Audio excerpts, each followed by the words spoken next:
Hey guys, Ed with CMC Reptiles. Want to do a quick video on the rat production. I had kind of a disaster happen on Friday.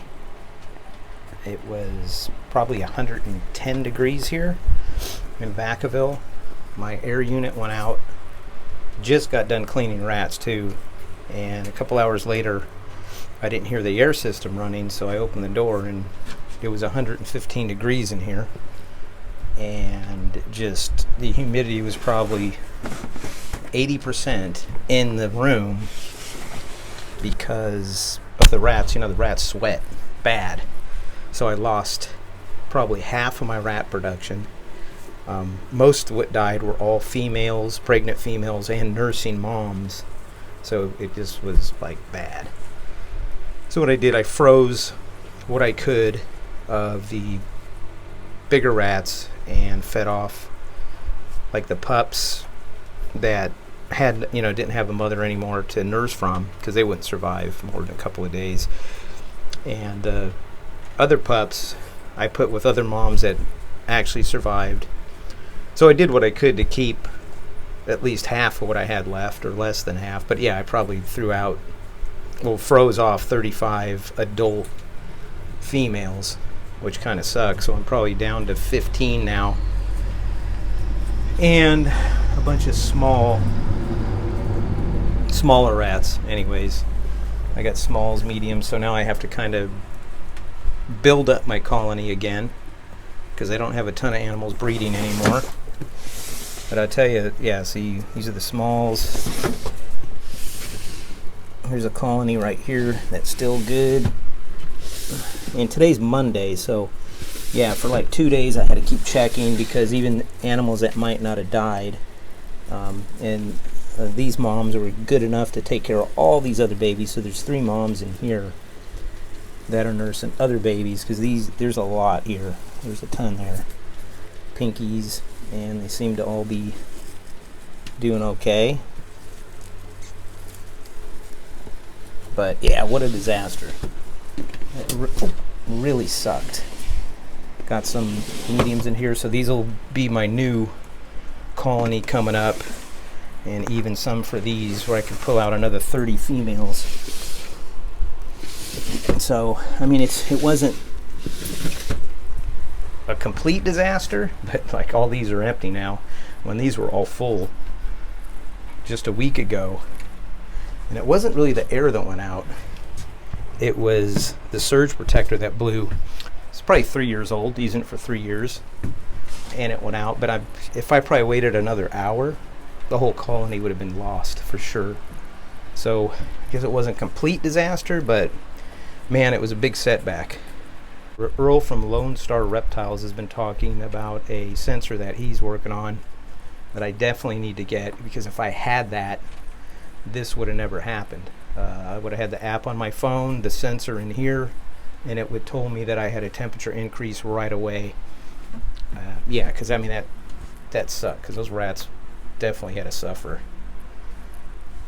And what I did is I pulled the entire rack out, put it outside, put a fan on it, and I actually wiped down the entire room too. I figured, okay, since I lost half the colony, let me do this now. And I wiped down, sanitized all the walls, and even got up in here and dusted, because room fills up with dust. So I cleaned it really good again, which helps. But yeah, it was just bad because this is a small shed. It's outside, and I got like I said, air purifier, and then an air system that's hooked to the outside window, takes out the stinky air, blows it out, and brings in cold air. And there's air vents all up on top of the eaves, which I actually blew those out with a hose. So I got a hose in here because I figure I have to rebuild the colony now, which will take a few months, but it'll get back there. But these are kind of setbacks that happen. But definitely, yeah, if you are breeding rats, it's something, and you live in an area like I do, where it does get 110, sometimes even 112, 15 degrees. And the whole thing is too, like right now I just have the fan blowing in here because it's morning. It's not so hot today. It's only getting the mid 80s, so I'll leave the door open all day. and just let fresh air blow in here constantly. I don't have to worry about the room getting overheated. So when I have days like this, that's what I do. This way it's not so bad. And me and Earl were just talking about it not that long ago either, about how this could happen. And it I should have knocked on wood, but I jinxed myself because it was probably the day after we talked about it. It happened. Unreal. Again, it's just a small setback. I mean, there's people that have their snakes outside in sheds too. That would be really devastating if that happened with snakes. But fortunately, I have my snakes inside my house in a controlled temperature, so I never worry about the room getting overheated because I have that perfect, or even too cold. But the rats, different story. But again, I'll get it to, like I said, I still have a lot left.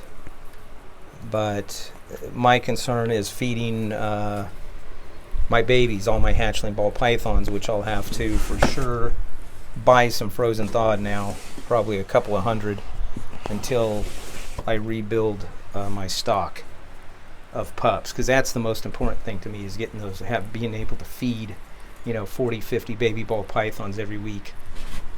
And I know that's not a lot to some people, but for me, I'm not a big breeder, so it does, for me it's a lot.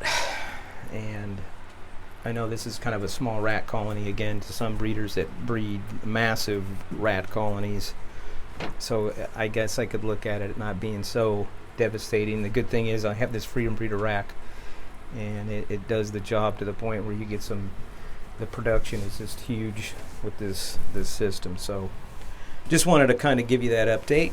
And for people that do have maybe a similar system setup that I have, yeah, it's probably a good thing to get that sensor put in your rat room if you're outside and you have extreme heat.